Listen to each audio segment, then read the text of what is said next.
बोलो श्री प्राणनाथ प्यारे की जय। अंदर नाही निर्मल फिर नहावे बाहिर। अंदर नाही निर्मल फिर नहावे बाहिर। कर दिखाई कोट बिन तो ही ना मिलो करतार। अंदर नाही निर्मल फिर नहावे बाहिर। अंदर नाही निर्मल कोट करो बंदगी बाहिर हो निर्मल। कोट करो बंदगी बाहिर हो निर्मल। तोलो ना पियु पाइए, तोलो ना पियु पाइए, जो लो ना सादे दिल। अंदर नाही निर्मल फिर नहावे बाहिर। अंदर नाही निर्मल अहनिस तो बेली रहे अपनी पियो के संग। अहनिस तो बेली रहे अपने पियो के संग। पीठ दे तिन पियो को, पीठ दे तिन पियो को, करे ऊपर के रंग। अंदर नाही निर्मल फिर नहावे बाहिर। अंदर नाही निर्मल जैसा बाहिर होत है जो होए ऐसा दिल। जैसा बाहिर होत है जो होए ऐसा दिल। तो अदखिन पियो न्यारा नहीं, तो अदखिन पियो न्यारा नहीं, माहिर है हिल मिल। अंदर नाही निर्मल फिर नहावे बाहिर। अंदर नाही निर्मल तू आपे न्यारी होत है, प्रिय नहीं तुझसे दूर। तू आपे न्यारी होत है, प्रिय नहीं तुझसे दूर। पर्दा तू ही करत है, पर्दा तू ही करत है। अंतर नाड़े नूर। अंदर नाही निर्मल फिर नहावे बाहिर। अंदर नाही निर्मल फिर नहावे बाहिर। कर दिखाई कोट बिन तो ही ना मिलो करतार। अंदर नाही निर्मल फिर नहावे बाहिर। अंदर नाही निर्मल। बोलो श्री प्राणनाथ प्यारे की जय। प्रणाम जी। ध्यान से कहां से? जब स्वामी जी उदयपुर से आए थे ना, तो रास्ते में वो पूरा गांव था, वहीं से, क्योंकि उसने दिल्ली में मार छोड़ के ही उदयपुर आ गया था ना, और यहाँ भीख भी नहीं मांगी। अब औरंगाबाद इसको हो मार पड़ेगी जो सुंदर साथ को दिल्ली में नहीं पड़ी, और वहां भी भीख मांग के टुकड़े खाएगा। तो अब स्वामी जी ने उसका भी तो दिमाग जरा, मैं ब्राह्मण, मैं पंडित, मैं वडील, मैं मुरब्बी, तो मुकंदास को कहा है, मुकंदास 2 सुंदर साथ को साथ ले जा, और औरंगाबाद हैदराबाद दक्कन में जो राजा है वो हिंदू है, भाव सिंह, और हो सकता है उसके अंदर शाकुंतल के आत्म हो, जाके चर्चा सत्संग कर, फिर मुझे बताना कि उसका क्या हाल है। तो राजा वहां से मुकंदास को रास्ते में थी, वो पूरा आया था ना, वहां से तुम जाए उनकी खबर लियो, तुम राजा भाव सिंह के साथ सत्संग जाके करो, ये जीता कछुआस, के कुछ जीता भी है कि दुनिया मुर्दार की ही चाना रखता है वो, जो हमको उत बुलावे, अगर वो राजा भाव सिंह बुलावे तो हम आवे हो, तो हम वहां आ जाएंगे। कहाँ जाए के लिखियो, वहां जाके मिलके मुलाकात करके तब लिखना, तब तक हम उदयपुर रहेंगे, यहाँ मंदसौर में बैठे हैं। जैसा देखो तीत, जैसा उसका हाल देखो हमें लिखना। मुकुंदास जाए पहुँचे, ध्यान देना जरा, सुनने का प्रसंग है। मुकंदास कहाँ पहुंच गया? औरंगाबाद। भाव सिंह सो किया मिला, भाव सिंह से मुलाकात करी, चर्चा उन सो रस पड़ी, और ध्यान देना, राजा का एक गुरु था रामदास, उसने ऐसा नियम बना रखा था कि कोई भी हिंदू साधु महात्मा राजा से मिल सकता नहीं, ज्ञान सुधी उसको ना मिले। अब उनको तो मुकंदासी को पता नहीं था, इसलिए वो चुप करके सीधा डायरेक्ट राजा के पास चला गया और जाके चर्चा सुनाई। उसको जो है बड़ी अच्छी राजा को चर्चा लगी कि ऐसा ज्ञान तो मेरे गुरु ने कभी दिया ही नहीं। वो अभी चर्चा सुना ही रहा था, इतने में रामदास आ गया, और रामदास अब सड़ बन गया कि तो भाई मेरा, अगर ये राजा को ऐसा सा ज्ञान सुनाएगा तो वो मुझे राजगुरु पद से हटा देगा। उन कबूल किया आप, तब जो है राजा ने कबूल कर लिया, जो है मिलना, बात सुनना। तब वहाँ से कासद भेज दिया सीताव, और कासद अब यहाँ से स्वीकार कर देता है। मंसूराए पहुँचिया, नहीं भाई, बीच में गड़बड़ कर रहे हो, अब ध्यान के साथ। तब उसको पता चल गया कि ये इस तरह से, पीछे देखो जहाँ मारता है, नदी पार पहुंचाएगा भी। अब मैंने कहा अच्छा, उस समय तो कुछ बोला नहीं। अब उसे पूछ लिया तुम यही रहने वाले हो ना? कि जी हाँ। अब बाजार में लट्ठा लेके चला गया, ढूंढते ढूंढते ढूंढते देख लिया कि वो मुकंदास है। मारते मारते, खूब मारते मारते नाले के पार, यानी बॉम्बे जो तुझे, कि दोबारा अगर मैंने तुझे फिर देख लिया तो तेरे को मार दूंगा जान से, खबरदार इस नगरी में आए। ठीक, मुकंदास ने कहा दिल्ली का बचा प्रसाद तो मिल गया। अब सोचता क्या है कि औरंगजेब को पैगाम देने के लिए मोमिनों ने हड्डियां तोड़ा दी, लेकिन पैगाम दे करके वापस लौटे। मैं अब यहां से जाऊं तो स्वामी जी को और मोमिनों को शक्ल क्या दिखाऊंगा कि तू इतना बड़ा था, हिंदू राजा से भी मुलाकात नहीं कर सका, अब करूं तो क्या करूं। अब 4 जने थे, केशोदास, खिमाई भाई, मुकंदास और निर्मलदास। 2 को तो कहा भाई तुम यहीं बैठो, एक जगह ले ली। अब 2 जनों ने जाके बाजार में भीख मांगी, पैसा तो था कोई नहीं, भीख मांग के 2 थैलियां तैयार की। थैलियों में क्या रखा? एक में प्रसाद और एक में 40 प्रश्न रख दिए, भागवत के और वेदांत के 15। अब दरबार में जावे कैसे? उसे पता नहीं दरबार में चला गया तो मेरे मार डालेगा। तब उसने कहा अच्छा देखूं कि ये उठता कहाँ है, बैठता कहाँ है, जाता कहाँ है। तो सुबह उठ करके राजा भाव सिंह के बिल्कुल महल के सामने एक देवी का मंदिर था, क्योंकि राजा को क्या चाहिए? शक्ति पूजन माटे उस मंदिर में जाता था।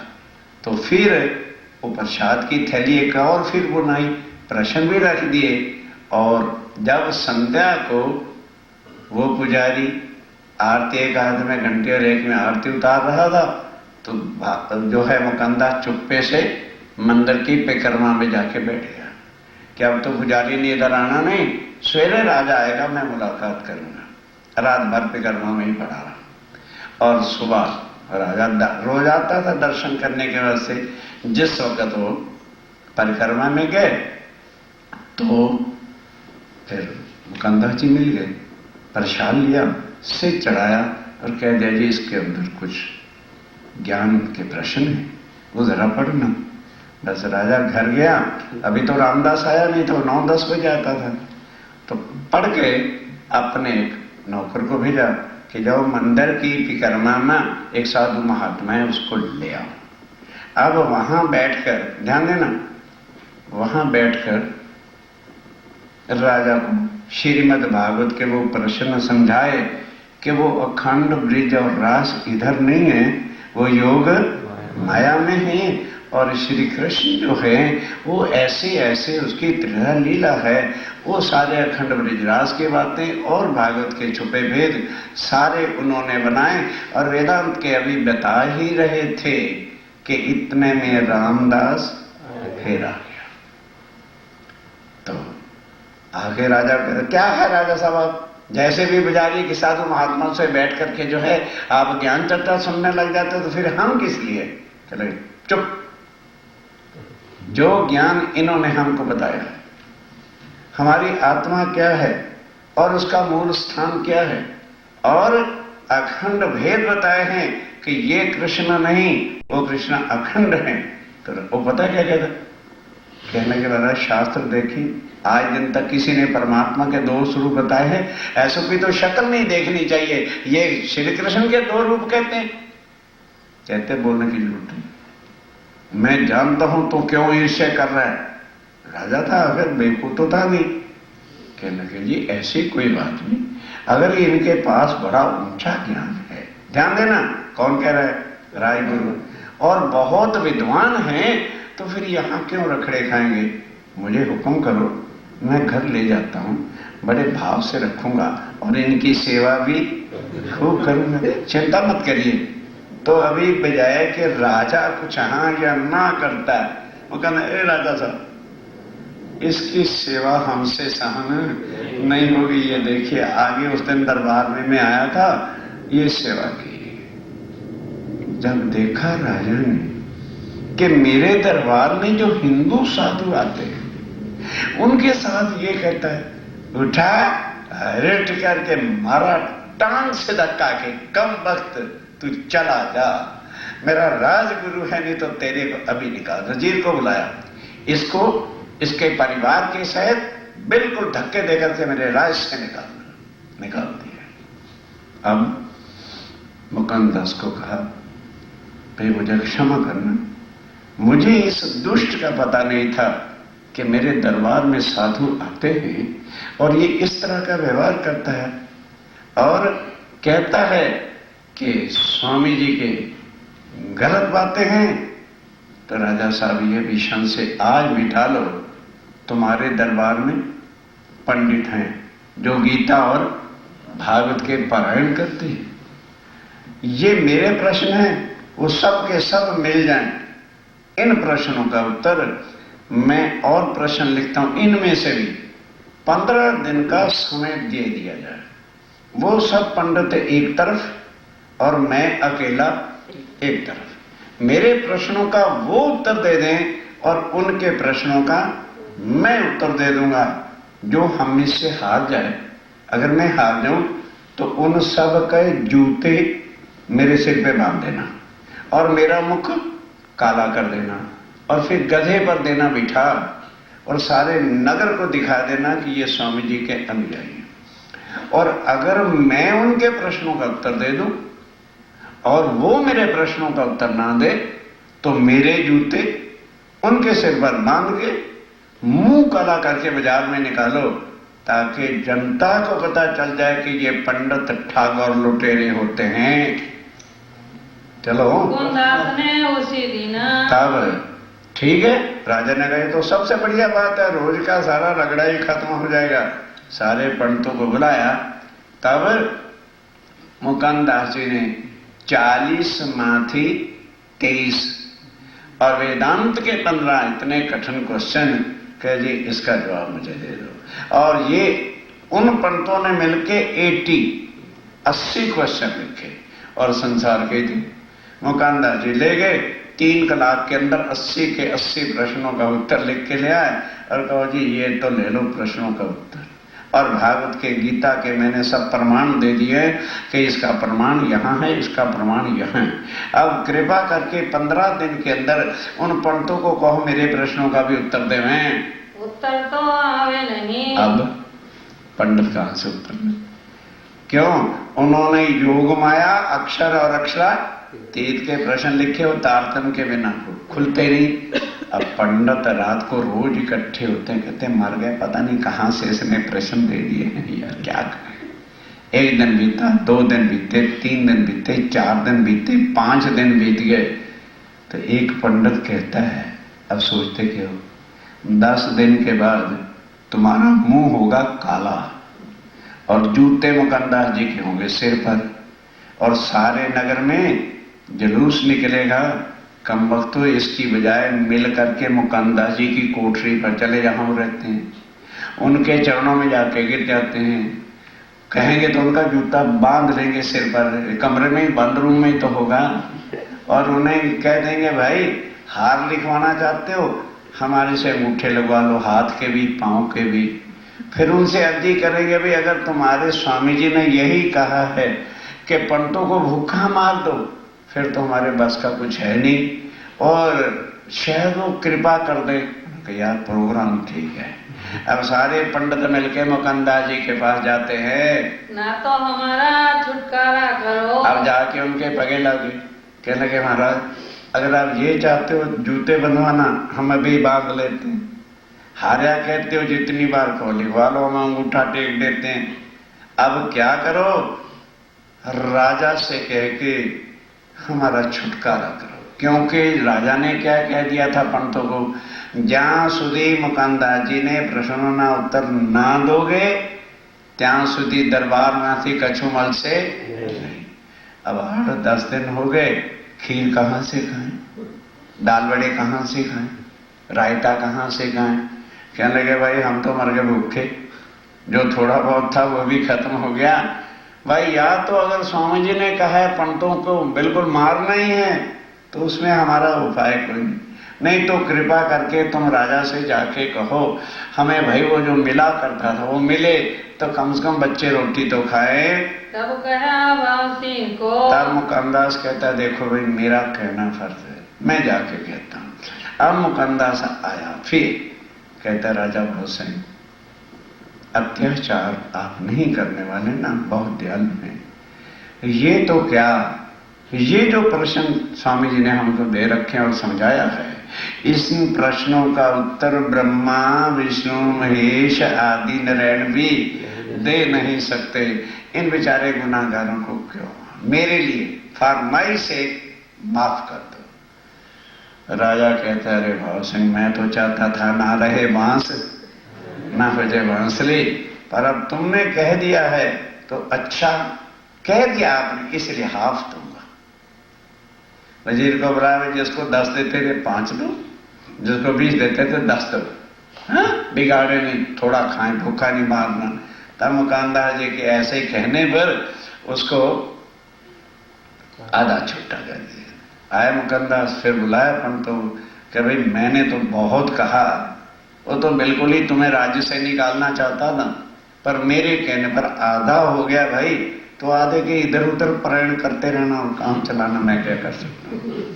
तब राजा भाव सिंह ने उनको घर बुलाया। ध्यान दो, अब बैठ करके वो 40 प्रश्नों का अर्थ सुना, चर्चा सुनी, वेदांत के प्रश्न सुने। अब आत्म तड़प उठी कि मुकुंदास जल्दी जाओ, स्वामी जी को बुला के ले आओ, मैं उनके दर्शनों के बिना अब नहीं रह सकता। बड़े आदर सहित राजा ने पत्र दिया और कहा देखो कितने सुंदर साथ हैं। वहां पर स्वामी जी के साथ कहने के 200 हैं, कहने के 200 घोड़े यहां से ले जाओ और बूंदी में मेरी हथनी है, स्वामी जी को लाके वहां ठहराना और जिस रूम में मैं ठहरा करता हूं उस जगह बहुत सुंदर पलंग है, स्वामी जी को रखना। फिर वहां से सब सुंदर साथ को घोड़ों पर बिठा करके यहां ले आना। तब तक मैं सारी स्वागत की तो आइया करता हूं और खुद मैं शिव जी का आके स्वागत करूंगा।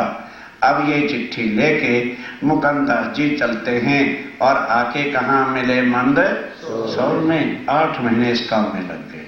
तब तक स्वामी जी ने कह दिया था हम यहीं रहेंगे, टुकड़े मांग रहे और उसी तरह से निर्वाह कर रहे हैं।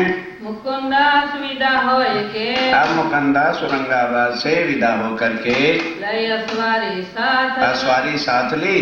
खर्चा भी दिया था कि भाई ये रास्ते में आते बार भी खर्चा पड़ेगा, जाते बार भी खर्चा पड़ेगा, इस पैसे से खर्च करना। तहाँ से पहुंचे मंदसौर, तहाँ से मुकंदास मंदसौर पहुंचा। पर्ची दी थी हाथ और पाती हाथ में दे दी कि स्वामी जी ये राजा भाव सिंह ने आपको बुलाया है और ये पाती दी है। आए मिले मंदसौर में आके स्वामी जी से मुलाकात करी। आए पहुंचे औरंगाबाद। अब तब स्वामी जी औरंगाबाद आएंगे। कहां से होके? यहीं से नहीं, सीधा मऊ जाएंगे।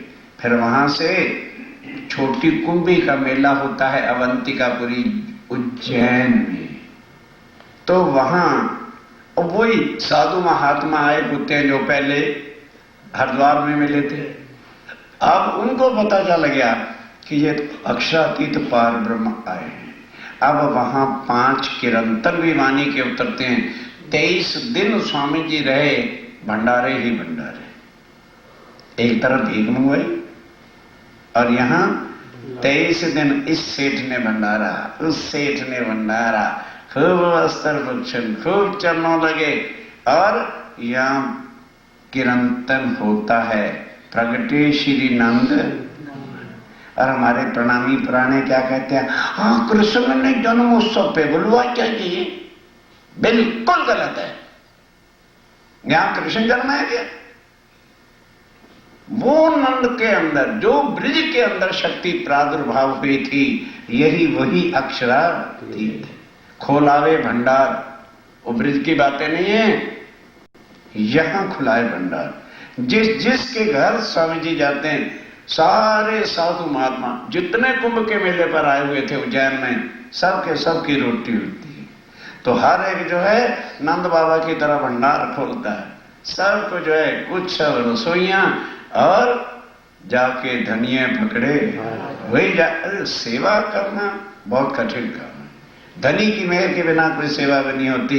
फिर जिसके घर में जाते हैं वो तारतम्य लेता है। आए के तब अब वहां से चल के स्वामी जी कहाँ आते हैं? औरंगाबाद। अब राजा भाव सिंह को पता चल गया कि स्वामी जी आते हैं। खूब आनंद मंगल के साथ राजा है बैठ बाटे गाजों के साथ स्वागत किया। लगा दो कदम, चरणों में आके प्रणाम किया। देख दीदार इन समय, और दर्शन करके जो है अक्षरातीत राज्य का स्वरूप और तेज बहुत प्रसन्न हो गया, गदगद हो गया। कुछ जानी आत्म, हाँ, अपने जो है आत्म को धन समझ लिया कि मेरा जीवन आज सफल हो गया है। लगा सेवा करने, अब खुद सेवा करता है। रसोई जब राजा भाव सिंह स्वामी जी को अपनी निजी हवेली में ले गए और उसके बाद सुंदर साथ ने नरसिंह के भजन, उस समय अपना बनाया हुआ कोई भजन नहीं होता था, कीर्तन या वाणी से ही सब कुछ गाते थे। तो नरसिंह ने किस तरह से कुर्बानी किया, संसार का जीव था और इस वृंदावन में जो प्रतिबिंब की लीला हुई, बांसुरी बजी तो वो कृष्ण का भक्त था तो चला गया बांसुरी सुन के, लेकिन अंदर नहीं जा सका जहां रास हो रही थी। क्यों? वो पुरुष भाव से जाता है। फिर वाणी में आता है कि नर सैया जाए खड़ा हुआ आड़े दरवाजे 4 दरवाजे आड़े आए। अगर वो 4 दरवाजों को जीत चुका होता तो अंदाजा आ सकता था। 4 दरवाजे कौन से? एक शरीर का, और दूसरा ब्रह्मांड का, और तीसरा आदि नारायण का, मोह तत्व का, और चौथा योग माया में सखी बाप का। नहीं जा सका तो मानो ये बाउंड्री है तो बाहर खड़ा हो गया।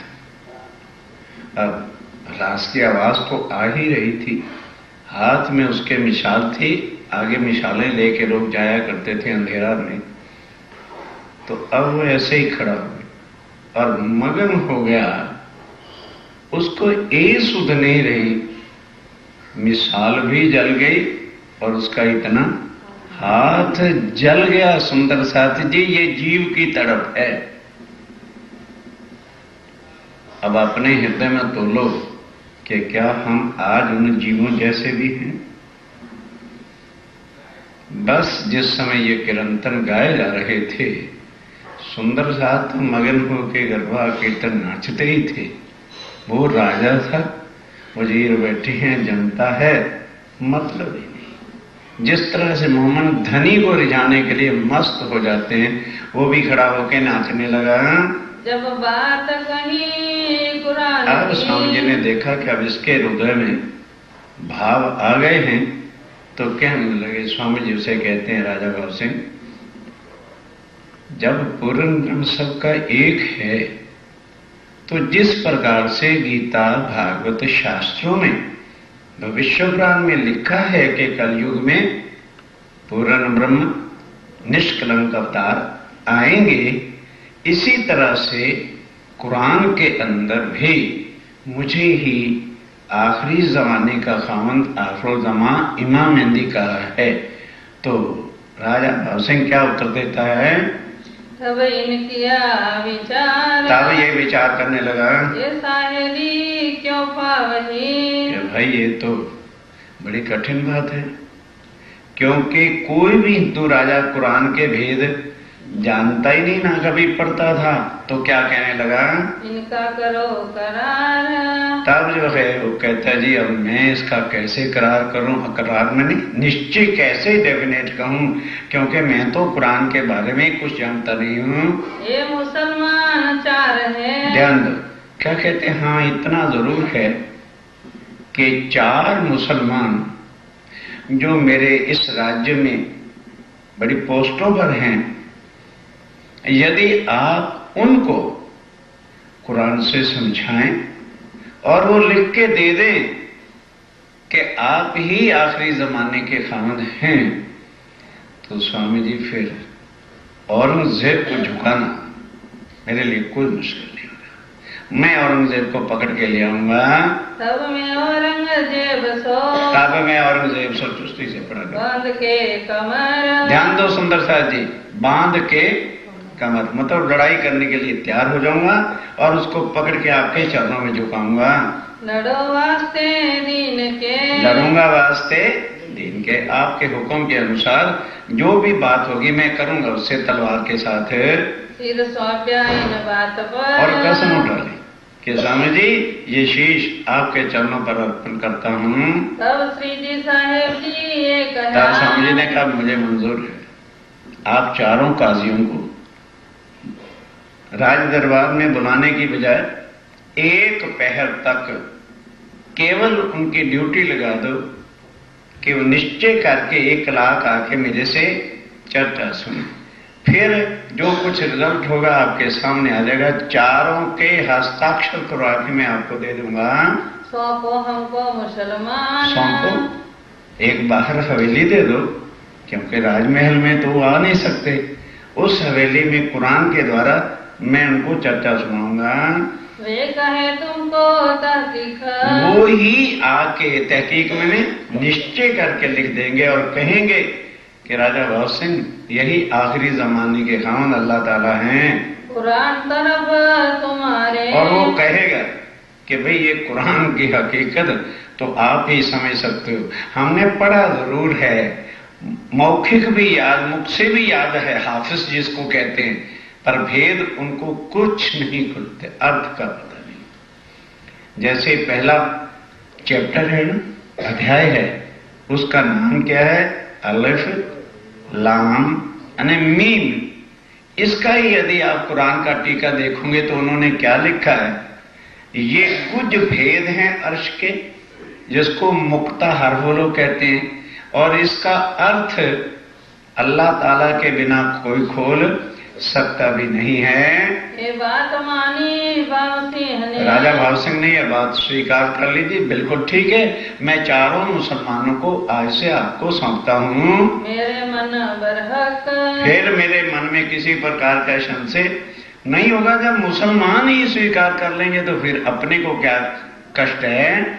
तुम इन पर मेहनत करो। आप इनके साथ बैठ करके परिश्रम करो, मेहनत करो, कुरान से समझाओ। ये बात बड़ी बुजुर्ग। स्वामी जी, ये तो बहुत बड़ी बात है कि हिंदू तन के अंदर आपको वो पहचान जाए और अल्लाह ताला करके मान लें।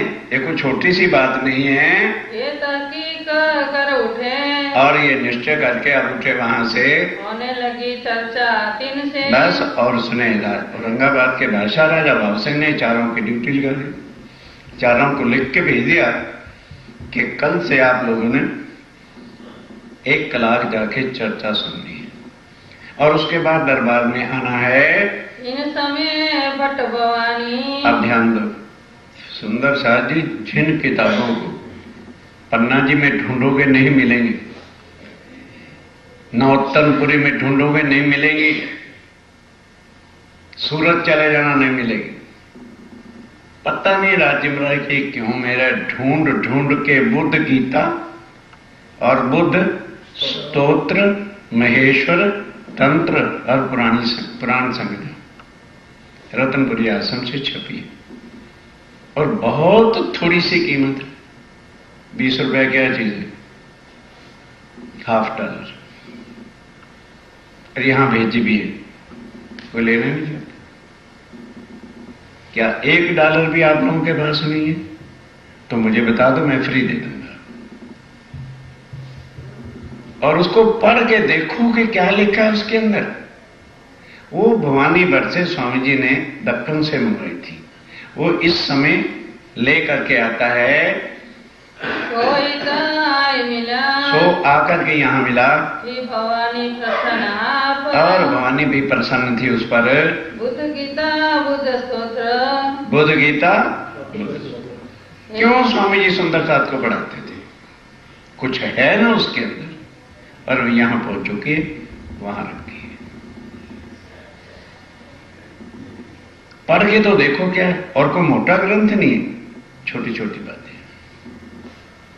उसको पढ़ो तो मैं पता चले किसके लिए, ताकि सुंदर साथ के हृदय में ईमान यकीन पक्का हो कि सतयुग से ब्रह्मा जी ने नारद को भविष्य की बात कही है और शंकर भगवान जी ने उमा को बताई है कि इस दिन इस समय विद्या अभिनंद बुद्ध निष्कलंक अवतार पूर्ण ब्रह्म दुनिया में जाए। पढ़ो तो पता चले ना, तब मन के संशय मिटे कि हम अब अक्षरातीत किसको बनाए फिरते। मन की भ्रांतियों को दूर करने के वास्ते ये पहले से ही हुक्म वेद कतेब में लाखों निशान लिखे उन ग्रंथों को लेकर के आते हैं।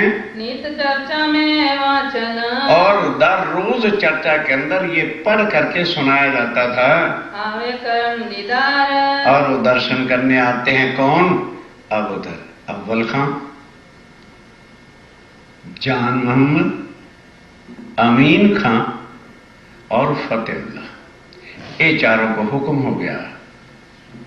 तो अब अव्वल खां हैरान होता है, कहते भी आखिर जमा इमाम मेहंदी तो उदयपुर में मिले थे। वो ताल के ऊपर जो घोड़े पे आया था और चाबुक मारता था, तारतम लेके आया था। कहने लगे तो यहां कोई और इमाम मेहंदी आ गया है क्या? अब उन्हें क्या पता कि स्वामी जी यहां आ गए। तो अब बादशाह के राजा के कहने पर वो जाता है अव्वल खां और जब देखा कि तो स्वामी जी यहां बैठे हैं, तो तुरंत आके चरणों में गिर पड़ा। इस समय अव्वल खां जो है करने आया दीदार, दर्शन करने के लिए आया। जब उनको सूचना मिली कि दारो तुमने जाना है, तो वो सबसे पहले दर्शन करने आया। था उदयपुर का मिलाप, उदयपुर का ताल के ऊपर तारतम लिया था। इन पहचाने परवरदिगार, दूर से पहचान लिया कि यही अल्लाह ताला परवरदिगार स्वामी जी यहाँ आ गए क्या। जहान मोहम्मद अमीन खान। अब सारी बातचीत हुई तो कहता स्वामी जी जान मोहम्मद और महीन खां को तो मैं लेके अभी आता हूं, और महीन खां से मेरी अक्सर बातें भी होती रहती थी, तो पहले मैं महीन खां को ले आता हूं। फिर जान मोहम्मद कौन था, वो सारे पठानों को कुरान पढ़ाता था, सबका गुरु था, जिसको उस्ताद कहते हैं। कहते हैं उसको बाद में लाऊंगा। ये तिनको सुनाई का, ये सारी बातें जाके उसने अमीन खां जान मोहम्मद को बताई। तिनको बुलाए ले आया, फिर अमीन कहना भी चल मुझे भी ले चल, तो अमीन खां को बुला के ले आया और करने लगे पहचान। तब स्वामी जी उनको भी कुरान के द्वारा कि अमीन खां ये पढ़, कुरान तो मोहम्मद साहब ने लिखा है। उन्होंने क्या लिखा है कि फर्दा रोज को खुदा आवेगा। फर्दा रोज कहते हैं 11वीं सदी को। अर्थ क्या होता है, टुमारो, कल के दिन खुदा आएगा।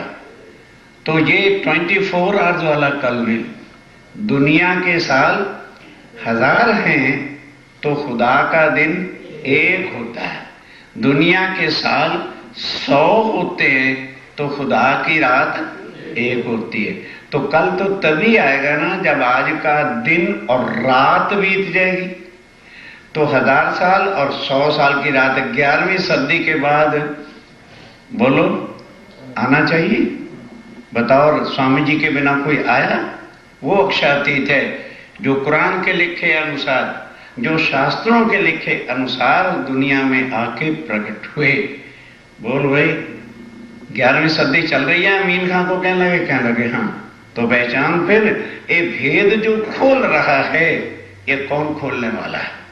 मोहम्मद साहब ने कुरान में लिखा था कि ये कुछ बातें जो हैं ये खुदा की हैं, और खोलेगा कौन? खुद खुदा ही आके इसके अर्थ खोलेगा। खुदी की जो पहचान देता है वही खुद खुदा होता है। मीन को ईमान आया, बस जिनका यकीन होता है उसका यकीन पक्का था कुरान के ऊपर, ईमान आ गया। ये ताबे हुआ तब उसी वक्त चरणों पे गिर पड़ा, तारतम ले लिया। हम हिंदू होकर के भी सोचते तारतम लें कि ना लें, भाई क्या कहेगा, मामा क्या कहेगा, इसी में मरे जा रहे हैं।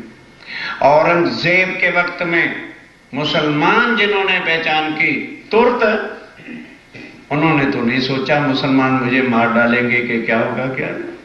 जिनका ईमान है, जिनके अंदर परम धाम के आत्म अंकुर है, एक पलक की तरह स्वामी ने लिखा है मोमिन चले बिजली की तरह। जैसे बिजली का स्विच ऑन किया लाइट हो गई, तो जो मोमिन है वो बिजली की लाइट वाली खिंचू भी नहीं पड़क से। मुसलमान हिंदू का सवाल ही नहीं है। तुरंत आके स्वामी जी के चरणों में अमीन खां में लग गया और लिख के दे दिया कि हुजूर बेशक कुरान के लिखे अनुसार आप ही आखिरुल ज़मान। दज्जाल सो लड़ने लगा। अब किसको पता चल गया? जान मोहम्मद, वो सबका उस्ताद है।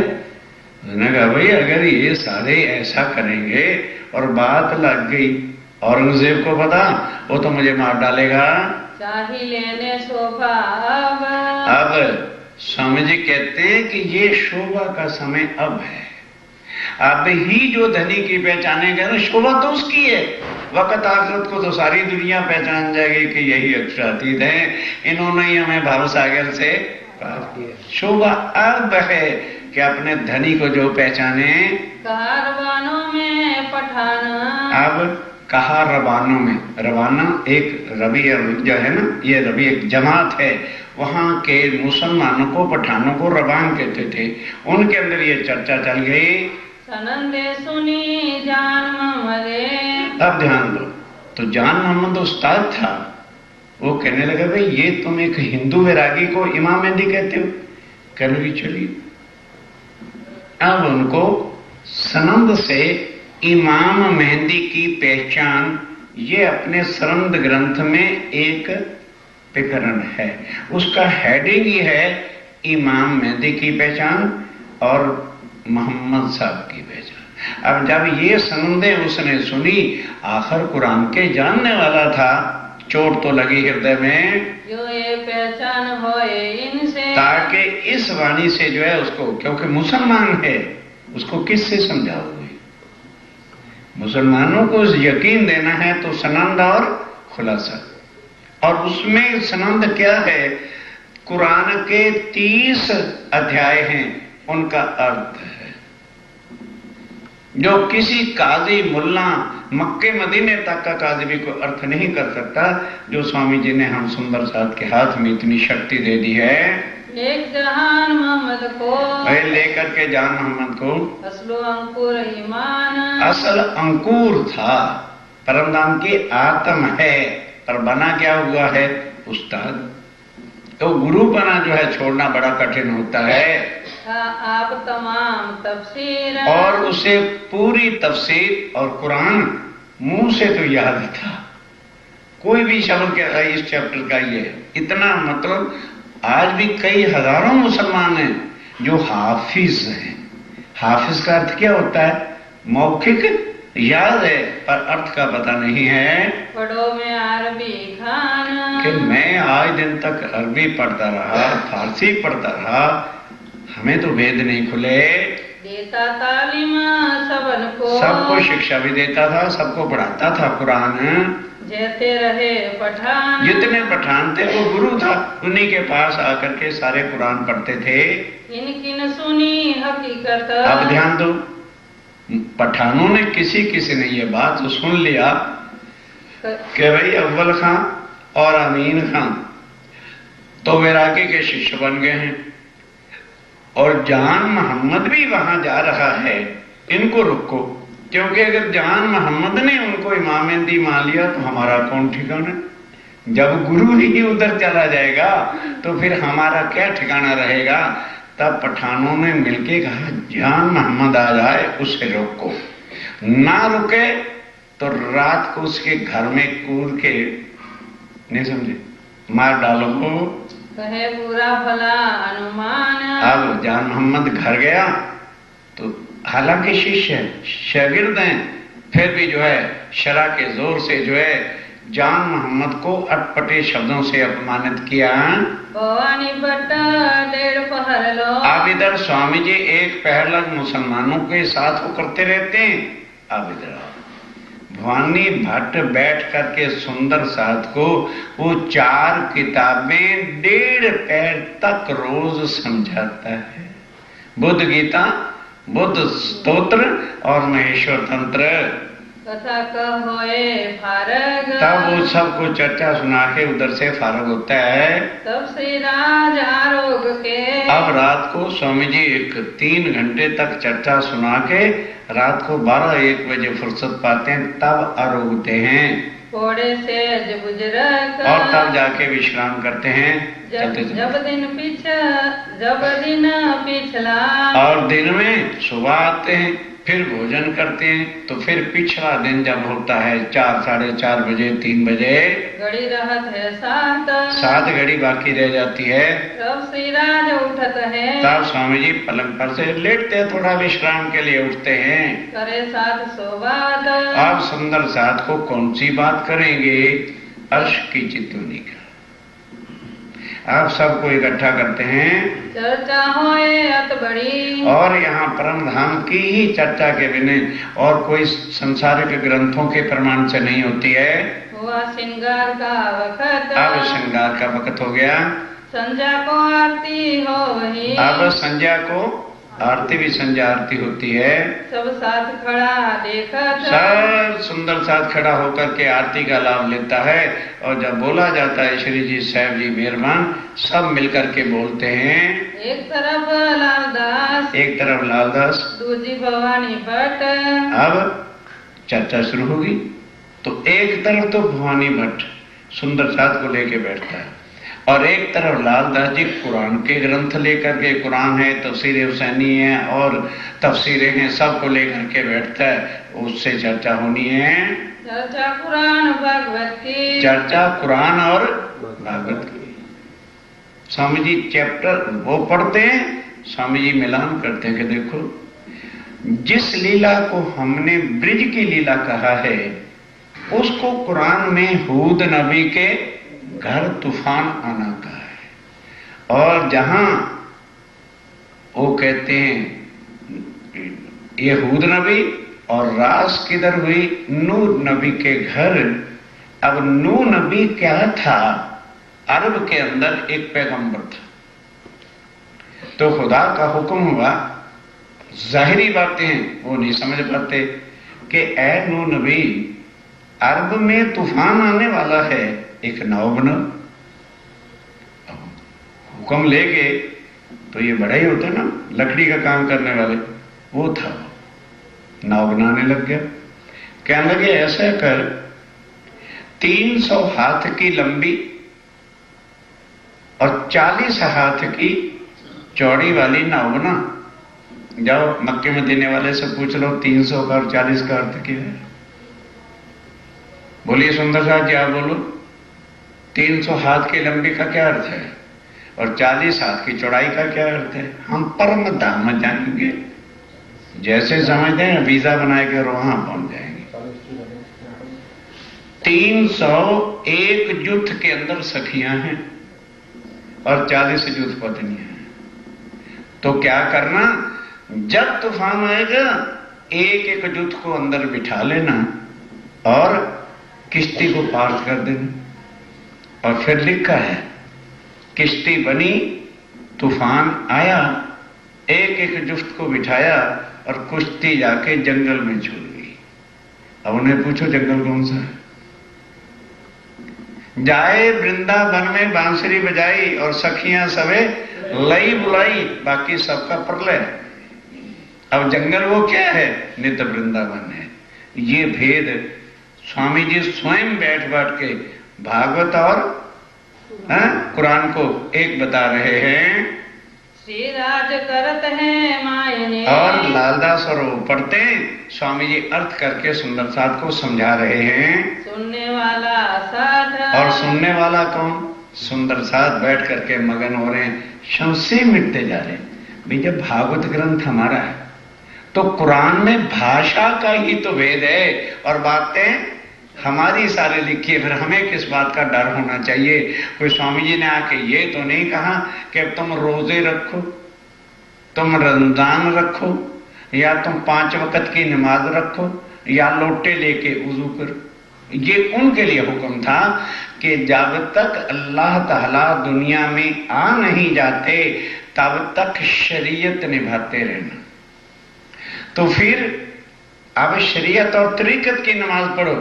जब खुद खुदा आ जाएगा तो ये नमाज पढ़नी छोड़ देना, तरीकत और हक से परे हकीकत और मार्फत की नमाज पढ़ना।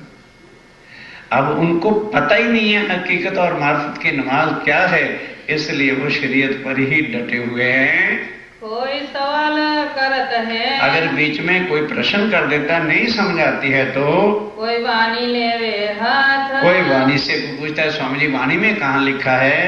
अव्वल खां ले आया, अव्वल खां को ईमान आ गया। अब किसको लेके आता है, जहान मोहम्मद को, जान मोहम्मद को लेकर के आता है, क्योंकि दो जनों ने तारतम ले लिया। अब अव्वल खान जान मोहम्मद को लेके आता है कि चल भाई तू चल के कुरान से चर्चा सुन ले, संशय मिटा ले। चलते चलते 2 महीने तक जान मोहम्मद चर्चा सुनता रहा पर आहम नहीं गया। क्यों, जब तक आहम मैं मेरा 100 साल गिनाओ साथ में, 100 साल के पुराने प्रणामी बने रहो, नरक में जाओगे। धनी अनुभव 100 बेर, मूल अंकुर दया बिना, कर में डाले अंधेर, फिर कर्म कांड में ले जाओगे। क्या चाहिए? मैं को मारता, मैं सब कुछ जानता हूं, मैं सब कुछ करता हूं, मुझे खबर है, कुछ खबर नहीं। हम अंधे, हमें आज दिन तक नहीं पहचान हुई।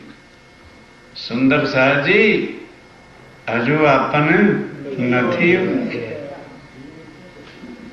हमें ये नहीं पता लगा कि अक्षरातीत कौन है, तो उसकी पहचान कैसे हो जाएगी? रास की ब्रिज की अखंड लीला को हम अक्षरातीत करके कह रहे हैं। कुछ सोचो, फिर विचारो कि भाई कैसे हो सकता है? क्या योग माया की कोई शक्ति परमधाम चली जाएगी? फिर पहले से देखो, इश्क रबद किससे किया था? जब ब्रह्मांड में उतरे थे, इश्क रबद किससे हुआ? राज्य से हुआ कि कृष्ण का हुआ?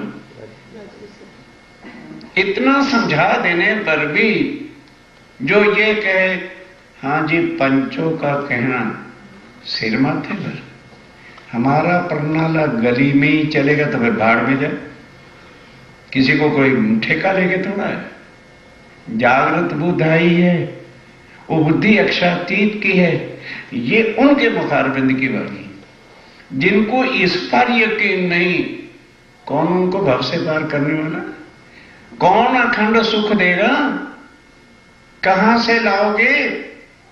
क्या आज दिन तक ये देवी देवता खुद नहीं भव से पार हो सके तो तुम्हें कौन ले जाएगा? अब 2 महीने तक ध्यान दो, जान मोहम्मद कुरान से चर्चा सुनता है, लेकिन ये नहीं मगे से गया कि मैं सबका उस्ताद हूं। अब क्या होता है? ध्यान से सुनने का प्रसंग है। गायल बयातिन मां, चर्चा में होकर दिल के तो सब जो है शम से मिट गए, पर अहम नहीं मिटा, पर था अर्ध पक्का, पर अर्ध पक्का था। उधर कह रहे यार लगते तो हैं वैरागी, फिर कहते नहीं नहीं वो अल्लाह ताला आएगा। एक कभी इधर हो जाता है मन, कभी इधर हो जाता है, बिचला फिरता है। सुनी लीला फिरी सूरत, अब जब अर्श की लीला 16वें सुबारे में लिखा है, मोहम्मद साहब ने कहा तरबियत फी लेल तूल मेराज, कि मैंने शबे रात के अंदर अल्लाह ताला से मिला और मैंने उनकी सूरत को देखा। लाल उत्तम सुनाई, अब ध्यान दो, ये बात सुना किसने दी? स्वामी जी ने अभी नहीं सुनाई कि भाई जब तक पक्का नहीं हो जाए ना आगे की बात नहीं सुनानी, क्योंकि कुरान में लिखा है अल्लाह ताला की सूरत अल्लाह ताला ही आके बयान करेगा, जो करेगा वो दज्जाल है। अब लालदास जी ने अपनी जल्दी कर दी, ये 2 महीने चर्चा सुनते हो गए, अब राज्य का स्वरूप भी बता दो।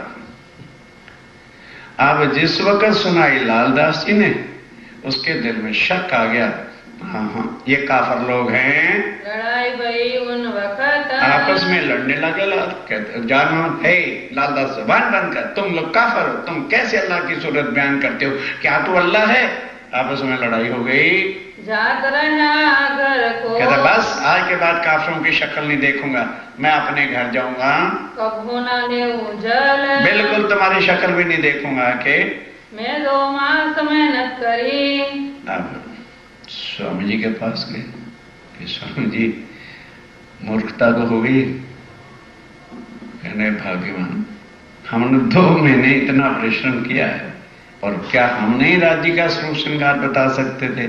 खैर, तो लालदास कहता जी 2 महीने हमने भी बड़ा समझाया, गलती हो गई, यदि आप कहो तो हम उसको घर से मना लें। स्वामी जी कहते हैं बुद्धि से सोचो, तुम घर मनाने जाओगे तो वो तुम्हें झूठा समझेगा कि वाकई काफर है। और चिंता ना करो, जिसने 2 महीने तक चर्चा सुनी है और रात को चैन से सो सकेगा नहीं। और कल ही आ जाए, बुलाने नहीं जाना, ये और गलती मत करो। वही नारूह निर्मल। पर 2 महीने चर्चा तो सुनिए सुंदर साहब जी, हम भी भाई कल का छोकरा आ गया मुझे समझाने, तो कोई ओल्ड का और नए का सिक्के में ओल्ड का कुछ ज्यादा कीमत हो जाती है। जिसने अपनी आत्म ही नहीं जगाई, जिसने श्री जी को पहचाना ही नहीं, जिसको सुध ही नहीं आए कि ये कौन है, तो 100 साल बैठा है, उससे क्या होता है? स्वामी जी कहते हैं 2 महीने चर्चा तो सुनी पर आत्म निर्मल हुई नहीं है। उत्तम दास अर्थ करे। तब उत्तम दास क्या अर्थ करता है? बुलाए जाओ मोहम्मद जहान। कहो तो जी मैं बुला के ले आऊं। बरजासी जी स्वामी जी ने मना कर दिया। इनने सुनी चर्चा कान। क्या लगे बुलाने की जरूरत नहीं, 2 महीने इसने चर्चा सुनी है। अंकुर है तो रात को चैन से सो सकेगा नहीं, तड़पेगा चर्चा के वास्ते। तो दुचिती हो गई। अब जिस वक्त घर गया अकल आई ठिकाने, कहने लगे यार गुस्सा तो आ गया था और मैं कह रहा हूं अब चर्चा कैसे सुनूं? चर्चा तो जरूर सुननी। कहते ये भी बड़ा बेइज्जती है, मैं कह के आया था नहीं जाना। एक दिल इधर एक दिल दुचिती, दोनों तरफ जय भाग रहा है। सोचते सोचते जब बहुत रात हो गई, कह लगे जाओ सुबह मैं चर्चा तो अवश्य सुनने जाऊंगा। फिर सोच लिया रह ना सके घर में। स्वामी जी कहते हैं घर में नहीं बैठे, एक रात आज जो नहीं है वो तो आएगा, नहीं आएगा सुबह भागा चला आएगा, देखो यहीं पर खुद आ जाएगा। रात को उठ दौड़ेगा और रात को उठ के भागेगा, करने लगे दिल से। और उसके दिल में जब पश्चाताप होगा, अभी तो क्रोध आ गया ना, उसके अंदर वो भाग गया है। दिन दूसरे आया, तीसरे दिन आ गया जाएगा। ये है जागृत बुद्ध की शक्ति, ये है स्वामी की चर्चा की शक्ति। कोई जादू करामात नहीं है। जो बैठ के काग्र चित्त से सुनेगा और समझेगा, वो इस चर्चा से कीमती संसार की कोई वस्तु नहीं समझेगा, वो इसके बिना नहीं रह सकता।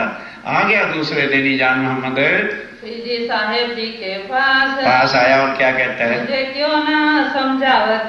क्या स्वामी जी मेरे ऊपर भी कृपा करो ना, मेरी भी रूह को जगा दो, क्यों नहीं मुझे समझाते हो? स्वामी जी कहते हैं भाई हम तो पूरा प्रयास कर रहे हैं, पर तेरे अंदर जो अभिमान है ना कि मैं कुरान का शिक्षा देने वाला हूं, वो रास्ते में फाटक लगा हुआ है। तेरा अहंकार तुझको नहीं जागने दे रहा। मुझे है कदमों की आशा। अब कहते नहीं, आगे तो स्वामी जी मैं 2 महीने तक आपकी परीक्षा लेने आया था, साफ कह दिया, इम्तिहान लेने आया था।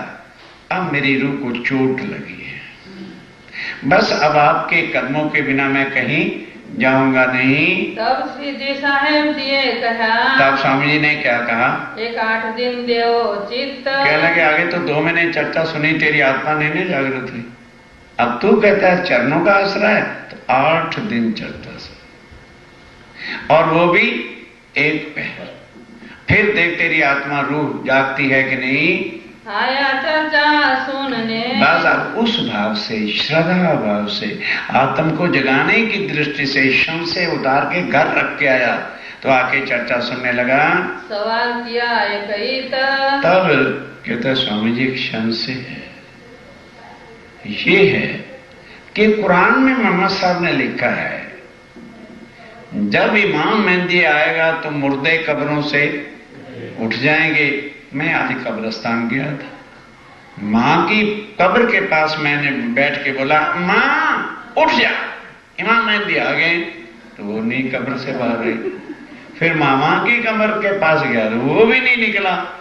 तो फिर कब्रों से मुर्दे कब उठेंगे? जब आप इमाम मेहंदी हैं, फिर कब्रों से मुर्दे उठते क्यों नहीं? वक्त रोज क्यामत। क्यामत जब आएगी, इमाम मेहंदी आएंगे तो कब्रों से मुर्दे उठ जाएंगे। दिया जवाब श्री जी साहेब जी ओ ने। बड़ा समझने का क्वेश्चन है। तब स्वामी जी क्या कहते हैं? कार्ड दिखाया बिच फिर कान। तब कहा खोल कुरान, जहां 7 निशान क़यामत के, इसका अर्थ क्या है? ये मिट्टी कभी थोड़ी उठेगी। जो मोहम्मद साहब के वक़्त से कब्र में पड़ गए, वो तो शायद गवर्नमेंट ने बुलडोजर फेर के कब्रें ही खत्म कर दी और नई बिल्डिंगें और नई कॉलोनियां बस गई। तो कहते ही फिर कहने लगे भाई ये कब्रें बैठी, ये जो तुम्हारे तन है ना यही जिंदा कब्रें हैं, और वो आकर के जीव रूप के साथ, रूपी जीव के साथ मुर्दा हुई पड़ी है। काबू जगेगी जब इमाम मेहंदी शरीफ प्राणनाथ जी की वाणी से उनको सारी बात याद आ जाएगी, तो वो जीव दुनिया के देवी देवता झूठ से नाता तोड़कर वहां जोड़ जाएगा। तो फिर बोल क्या वो जो जीव होगा शरीर छोड़ने के बाद कहां जाएगा? उठ के खड़ा हो जाएगा कि कब्र में जाएगा? अकल टिका कहना कि यही तो शब्द मुक्तात है। गुज बातें हैं कि जो खोलेगा वही खुद खुदा होगा। उससे पहले तू तो रोज तालीम देता था, तूने क्यों नहीं अर्थ कर लिया? दुनी करी किन वास्ते, ये बता पहले ये दुनिया बनाई किन के वास्ते? अपरम धाम से क्वेश्चन पूछ रहे हैं। पहले तो ये बता, कुरान के अर्थ जानने वाला, ये ब्रह्मांड, ये खेल, ये दुनिया किन के वास्ते बनी है? तो कर दई पहचान, तो कुरान से उसको पहचान दिया के वास्ते अपनी रूहों के, और उतरते अरवाहों ने हक ने रूहों को कया अलस्तो बेरब के रूहों, और कोई कठिन तुम्हारे लिए काम नहीं होगा। जिस दुनिया में तुम जा रहे हो वहां झूठ की पूजा है, वहां के अनेकों भगवान होंगे, एक नहीं हजारों भगवान होंगे, और उन भगवानों की चर्चा सुनाने वाले भी गली गली में जो है हजारों फिरते होंगे। फक्त एक मेरे ही पहचान कराने वाला कोई भी दुनिया में नहीं होगा, इसलिए तुम भी भूल जाओ।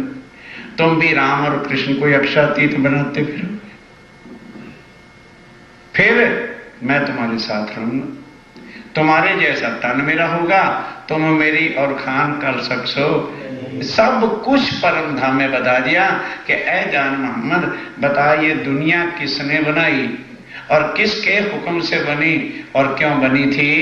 इश्क रबद के वास्ते, इश्क रबद के वास्ते कुरान में लिखा हुआ है।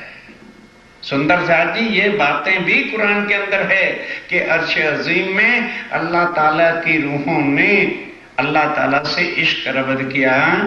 उतर आए मोमिन, तब इश्क का ब्यौरा करने के लिए मोमिन आ गए। कहां? हूद नबी के घर, गोकुल में नंद जी के घर में। नूर जलाले मांगिया, आ जाओ। नूर जलाल कौन है? अक्षर ब्रह्म। रूहों ने तो दुख का खेल मांगा वही सेम, और अक्षर ब्रह्म ने परमधाम की लीला को मांगा।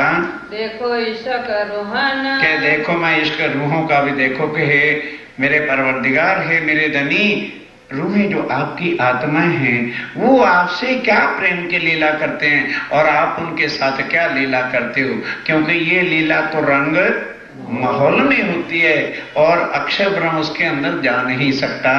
इस वास्ते देखाया, इस वास्ते ये हूद नबी के घर और नूह नबी के घर ब्रज की लीला ने और रास की लीला दिखाई।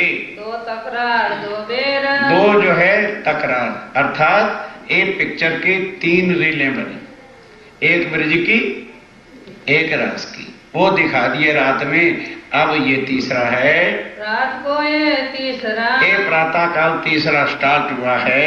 रचा इन जो फिर, ये जो फिर खेल रचा, पहला लय कर दिया, अखंड कर दिए। रास लीला खेल के, रास लीला खेल के प्रारंभ श्याम, वही आत्म अक्षर जोश धनी धन कृष्ण वाला तन छोड़ के और मोहम्मद के तन में आके सेम शक्ति राज्य की बेटी। इसलिए है निज नाम श्री कृष्ण जी और मोहम्मद रसूल, क्योंकि उधर भी अक्षर है इधर भी अक्षर है, अक्षरातीत नहीं। हम कैसे कह देंगे कृष्ण अक्षरातीत? अगर कृष्ण अक्षरातीत है तो फिर मोहम्मद भी अक्षरातीत है। इस वाणी से पढ़ो, रास लीला खेल के आए विरारव श्याम, अक्षर राज्य तो नहीं आए, वहां पर शक्ति उनकी अवश्य आई। सो कागज कलाम अल्लाह का, तब वो राज्य राय की वाणी कुरान में आके कही उसने। ले आया मोहम्मद मोहम्मद जो है रसूल बन के आया और आकर के वास्ते अपने मोमिनों को, ये सारी साक्षी कुरान में रखी है।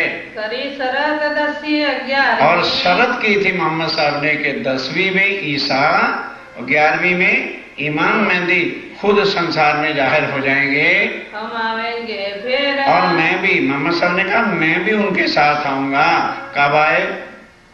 जो अरे ठहरते भी हो कुछ। मोहम्मद साहब कब आए? बोलो, कहाँ थे स्वामी जी जहां बाहर जाके नमाज सुनी? मेरते में क्या हो क्या गया सब? इत मोहम्मद को मिल चले यहां लोग इससे कर। अब जब उस बात सुनी समझी तो मोहम्मद साहब की शक्ति का क्या अर्थ है? अक्षर की आत्म और राज्य का हुक्म। ये 2 शक्तियां पहले नहीं थी स्वामी जी के अंदर, 3 ही शक्तियां थी। इस वास्ते वहां तक नहीं नाम श्री कृष्ण जी कहते रहे। अब जब मोहम्मद भी अंदर आ गए और अक्षर की आत्म भी आ गई, अब क्या बन गए? साहिब। पहले एक पक्षीय थे, हिंदुओं के ही थे। अब यहां से पूर्ण ब्रह्म अक्षरातीत सच्चिदानंद श्री जी सह बन के चले। जो रूहें थी ब्रजरास में, अब ध्यान दो, रूहें ज्यों की त्यों, जो ब्रज में थी वही रास में गई, वही परम धाम गई, और वही अब फिर ब्रह्मांड में आए हैं। सो आवे जीवेर। किसने कहा? मोहम्मद साहब ने कहा कि ऐ दुनिया वालों, जो रूहें हूद नबी के घर और नूह नबी के घर आए थे वही आएंगी, उनकी खातर अल्लाह ताला आएगा और मैं भी उनके साथ आऊंगा। अब हिंदी में समझ लो कि वही आत्माएं दोबारा इस ब्रह्मांड में आएंगी तो उनके वास्ते अक्षरातीत आएंगे, तो मैं भी उनके साथ आऊंगा। तब काजी होए के, तब खुदा काजी हो के, कृष्ण नहीं। इतने प्रमाणों के बाद ही नारी टूटी कृष्ण पे लगी है तो बोलो क्या करेगी वाणी? खुदा बैठेगा अक्षरातीत आकर के न्यायाधीश बन के सारी दुनिया का इंसाफ करेगा, कर दिया जाएगा, अखंड कर दिया जाएगा। उठ बैठी बुनियाद, बस संसार का प्रलय हो जाएगा।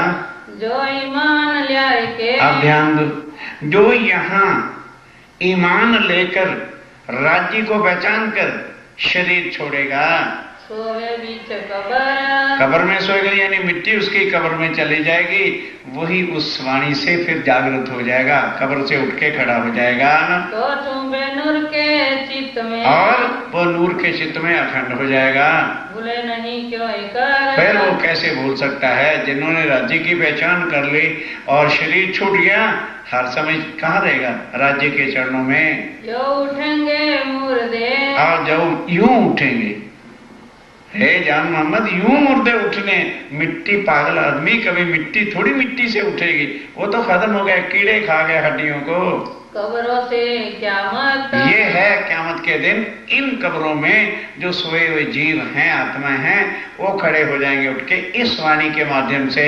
इन समय की रामत, अब उस समय का जो आनंद होगा 7वें दिन का, करी मोहम्मद अब स्वामी जी कहते हैं वो मैं अब जाहिर कर रहा हूँ। ये दरवाजा खोल दे, बस इस बात का भेद खुलते साथ उसकी आत्म जागृत हो गई। जोश आया जोर, जब जो है जान मोहम्मद को जोश आ गया, तब दजाल कांपिया, अब आगे चलो के बार गिर गया तार। अब मुसलमान बड़े घबरा जाके भाई अब हमारे, जब उस्ताद ही उधर चला गया है, अब हमारा क्या ठिकाना है? करने लगा शोर, अब सारे मुसलमानों ने मीटिंग बुलाई और शोर मचा रखा कि अच्छा आज जान मोहम्मद को आने दो, हम उससे लड़ेंगे कि वो क्यों एक हिंदू काफिर के चरणों में गिर गया है। आया दिन तीसरे, बात तीसरे दिन। अब ध्यान दो, जब उसकी आत्म जागृत हुई तो अब पहले दिन क्षर क्या है? लाल का, ये ला जो है विरमान, इसका भेद समझाया। फिर दूसरे दिन योग माया और इला अक्षर का भेद समझाया, और तीसरे दिन रंग माहौल मूल मिलावा का वर्णन कह रहा था कि अल्लाह ताला वहां विराजे हैं और रूहें उनके चरणों में। अब बड़े ध्यान मगन होके वो सुन रहा था, उठ के खड़ा हो गया, बस मेरे अल्लाह ताला, बस जो आप मुझको देना चाहते थे वो मुझे आज मिल गया है। जहान मोहम्मद ईमान, जहान मोहम्मद का ईमान पूरा हो गया, हकीकत मार्फत की, हकीकत और मार्फत का पता चल गया, हो गई पहचान हो गई। आवत जहान मोहम्मद, अब जहान मोहम्मद रोज चर्चा सुनने आता है, तारतम ले लिया, लिख के दे दिया। और अव्वल खान, और महीना वही, और महीन आती, तीनों को पहचान हो गई। बैठे चर्चा में नित्यान, वो नित्याने रोज आके जैसे सुंदर साथ बैठता वो भी चर्चा सुनते हैं। और मुसलमान वही, और भी मुसलमान आते हैं, सब चर्चा सुने, और सब बैठ के चर्चा सुनते। औरंगजेब के दरबार सोचो कि कट्टर मुसलमानों का राज था, पर जिनकी आत्मा है उनको क्या मतलब है संसार के कर्मकांडों से। तामे जहान मोहम्मद को जो सावे इन समय, जाओ चर्चा परम धाम के स्वामी जी सुनाते हैं, होके गिरता, बहुत जोश आ जाता है, मारता अपने आप को, हम जिंदा क्यों बैठे हैं संसार में। श्री राज पकड़े इनको, तब समझ आते जानवर ऐसा नहीं करता, होश में रहो, ऐसा ठीक नहीं होता है। सिर पर धरे हाथ, तब सिर पे हाथ धर देते हैं उसका जोश ठंडा करने के लिए, दिलासा बड़ी करे, और बड़ी दिलासा देते हैं कि भाई जब तू रूह अर्श अजीम की है फिर किस लिए उतावला, जल्दबाजी मत करो, तुम्हें हमारा साथ, यहां तक कह दे अरे भाई तू हमारे साथ है, तू तेरी आत्मा अर्श अजीम की है। फिर सावधान हो वही, फिर जरा चौकस सावधान शांति प्राप्त करता है। जब सुने नाम लाहूत, जब सुने नाम, अब पहली बार सुन रहे होंगे कि सुंदर सा, ये संसार मृत लोग है, ठीक है, तो कुरान में इसको क्या कहा है, नासूत, मिटने वाला। उसके बाद हम कहते हैं वैकुंठ, तो कुरान में क्या लिखा है, जबरूत। लाहूत मलकूत, जबरूत नहीं, लाहूत। लाहूत परम धाम को कहा है, जबरूत अक्षरधाम को कहा है, मलकूत वैकुंठ को कहा है, और नासूत मृत्यु। ये क्या है, नासूत। वैकुंठ क्या है, मलकूत। योग माया अक्षर ब्रह्म क्या है, हाँ बोलो जबरूत भाई, नासूत, मलकूत, जबरूत, लाहूत। नासूत क्या है, मृत्यु। मलकूत क्या है, वैकुंठ। जबरूत क्या है, अक्षर।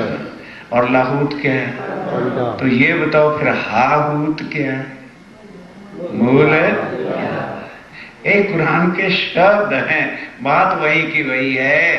तब फिर गिरे जोश में, जब फिर परम धाम की बात याद है, फिर जो है कदमों पे गिर पड़े, मेरे अल्लाह ले चलो। आत्म तड़पती है पिया को मिलने के लिए, याद करे क्यामत, ओ हे अल्लाह ताला क्यामत करो, जल्दी ले चलो। यूं चर्चा रात को हो वही, इस तरह से चर्चा रात को होती है।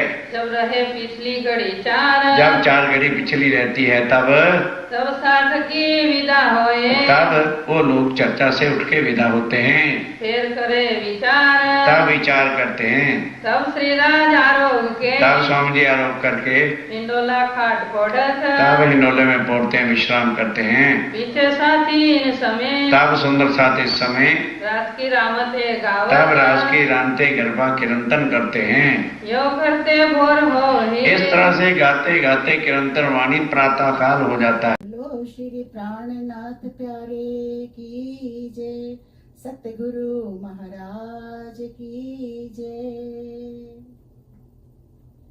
पिया जी तुम हो तैसी कीजियो, मैं अर्ज करूं मेरे पियो जी, हम जैसी तुम जी न करो, मेरा तलफ तलफ जाए जीव जी। जीव तो जी वे नहीं क्यों, मीटे दिल की प्यास जी, तुम बिना मैं किन सो कहूँ।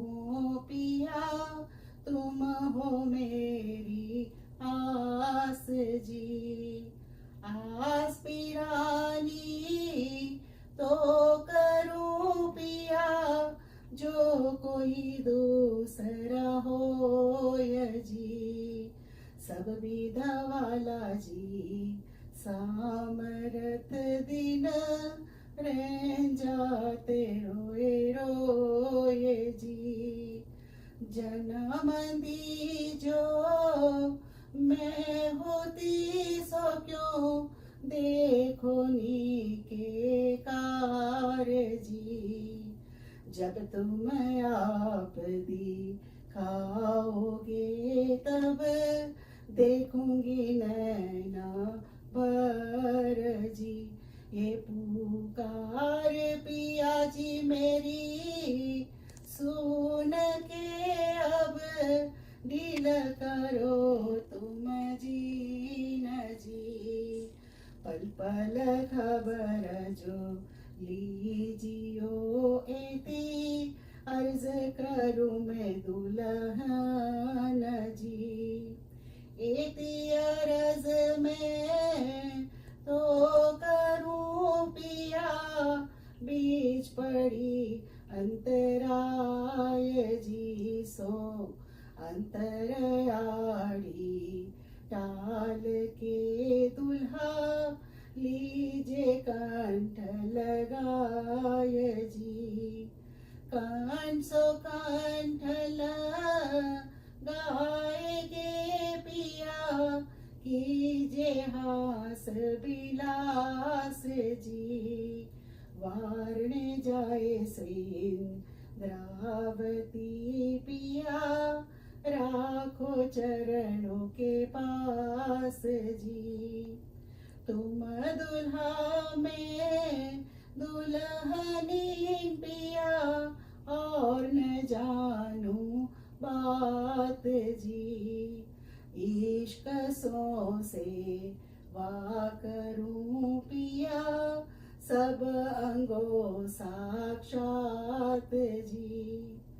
सदा सुखदाता धाम धनी में क्या कहो किन सो बात जी। श्री महमती युगल स्वरूप परवारी अंगना बलि बलि जात जी।